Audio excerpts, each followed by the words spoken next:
আসসালামু আলাইকুম। কোষ্ঠকাঠিন্যের একটি গুরুত্বপূর্ণ হোমিওপ্যাথি ঔষধ নাক্স ভূমিকা নিয়ে আলোচনা করব। নাক্স ভূমিকার প্রকৃতি বা রোগী কেমন হয়? রোগী কৃপণ, চঞ্চল, কর্মতৎপর, স্নায়বিক ও ক্রোধপ্রবণ হয়।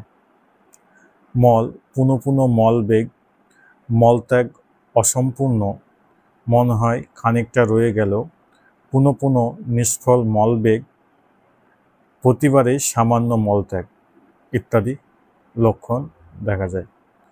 জিহ্বা, জিহ্বার প্রথমার্ধ পরিষ্কার কিন্তু পিছনের অর্ধ কণ্ঠকে পূর্ণ, ধারগুলো সাদা, হরিদ্রাবর্ণ ও ফাটা ফাটা। অন্যান্য লক্ষণ কি থাকে? দেহ অত্যন্ত উষ্ণ, বিশেষ করে মুখমণ্ডল, কিন্তু নড়তে গেলে বা আবরণ খুলে দিলে শীতবোধ। প্রাতকালে আহারের পর শীতে বৃদ্ধি, সন্ধ্যাকালে বা চাপ দিলে উপশম ইত্যাদি লক্ষণে আমরা নাক্সভোম ঔষধটিকে সেবন করব। নাক্সভোম ঔষধটি কখন সেবন করব? আমরা 30 বা 200 পোটেন্সিতে নেব।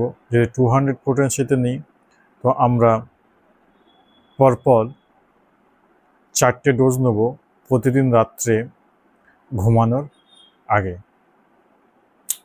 আমরা যদি এই ডোজটা নিই তাহলে অবশ্যই আমাদের কোষ্ঠকাঠিন্য সেরে যাবে, যদি লক্ষণগুলো ঠিক থাকে বা মিলে যায়। ধন্যবাদ।